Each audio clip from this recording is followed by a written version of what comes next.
So Mickey Duff said that he's talking about you, and he said, Benn and Eubank, you could put them in the 20 greatest super middleweights of all time, which is I think that's a huge thing because that division is some being superstars.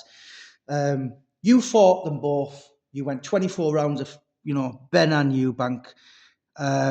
What was the difference between them both? Everything. They were completely different fighters, different styles, different fighters, different people. I think everybody's different. Well, they are, and there were different mannerisms, were different personalities, were different. Yeah, completely different, and they were completely different to fight as well. Benn, I would have liked to box Benn again. Yeah, and I think everyone knows that. It's nothing against him. Me and my pals. I like Benn. And I used to be a fan of Benn. I was always a supporter of Benn. And do you think you give him too much respect? I did, Jim. Yeah, but I think the thing as well is, was I a little, or maybe I was, or the occasion more than Benn. I'm going to be honest. The occasion maybe got to me because I only had a few fights. I think I'd won the Commonwealth Championship on my 9th fight, and things went pretty quick for me. I'd lost a few years with broken hands. And then boom, I was chucked into that arena, and I was ready for the fight, but I just wasn't ready for everything. From where I come from, that was just massive for me. I watched it last night, yeah, and I was with Peter De Freitas last December, and we were talking, and basically he can't, obviously he had a tremendous start, but I think if that had been a 15-round fight, it would have been perfect. Obviously, he got the decision, quite possibly the most exciting fight British boxing's ever had. I mean, how hard did he hit? Was he no harder than anybody else? right? But he must have done something because he was what he was Benn. I wasn't scared of his power. I wasn't worried about anything that he had. And if I was just a fan of his, I was just a fan because I liked what he did. And I don't know.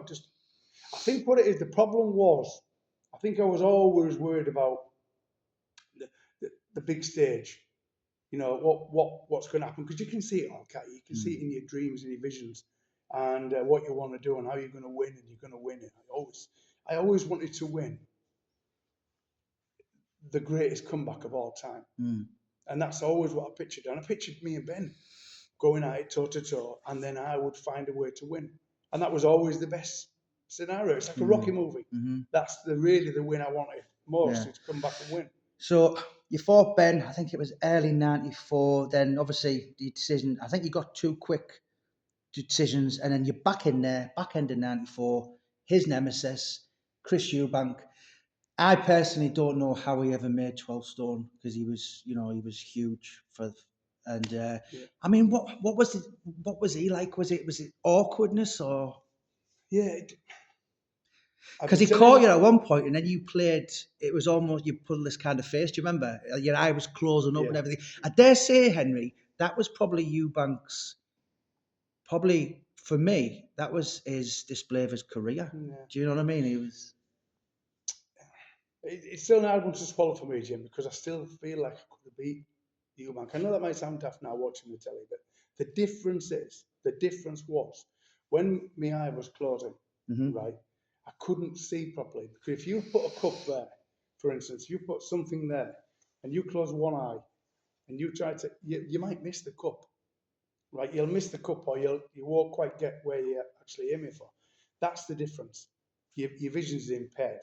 And you can't, and a moving target as well. And somebody as good as him, I missed shots. I was firing jabs at the time, and I was missing shots by that. A little bit better than that. And I couldn't really focus on distance and movement at the same time. So it really awkward for me. So I always say, this is a way of my brain processing the information. I'd have landed more, and I'd have certainly made more miss, because I couldn't see his right hand coming. That was the danger for me.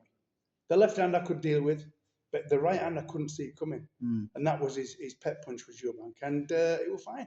But I think I pushed him. I think something happened that night with me and him. I pushed him to a level, which he already says. But I'll admit that there was something in me was never the same again. Yeah.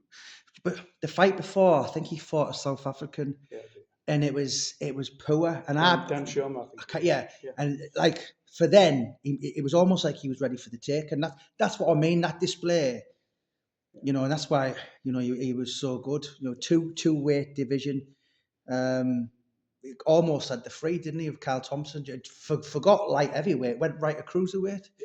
But do you understand why the icons in British boxing, Benn and Eubank, they go, salt and vinegar, cat and dog? I don't know. I think it just carries on from where it left off. Yeah, and obviously we've got the younger generation. Yeah, now. they've got the younger generation now, but I think them two will go down, and they'll be because it was iconic for us. Mm. Because even me as a boxer, again, like we say there, you never see yourself in a gym. You just see yourself in the gym. It's the other people who build you up to be this superstar, which doesn't really exist anyway. But to me, there was. I mean, it's just entered my head there. So that press conference, Mickey Duff actually called Eubank. Was it scum? Yeah. And he got the British Boxing Board of Control fined him £5,000 because obviously Mickey sued him, which I'm going to put in the book. 25 grand I think was a settle, but obviously he wanted to sign him. But there was bad blood between them. But Benn Eubank, glad you fought him. And looking back, I mean, what we on 30? Actually, Henry, 30 years on now. 30 years. I wouldn't change it for the world. Seriously, I wouldn't change it, and I'm not bitter with it. Not bitter with it. I still go on like I'm a little bit sporty, saying what I could have done, what I should have done.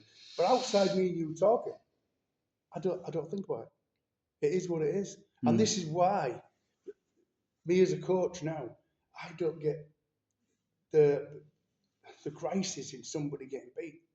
I want all our lads to win. I'm trying to make them more capable so they can win one day and win better fights than they ever would have won. But losing is not everything. Losing is everything, because if you're not capable to win at that moment, you just got to go back to the drawing board. You've got to learn some more and crack on again. I mean, Peter De Freitas did say to me that when they fought, obviously I think they actually lent you the training thing. They wanted to see you beat Eubank. Yeah, me doing their work. But anyway, I used Benn's camp. Yeah. It was brilliant. Everything was perfect. Was that where Mickey Duff had a fight with a taxi driver? Was that? That's what it is. We'll talk about that later. That's another story. Yeah.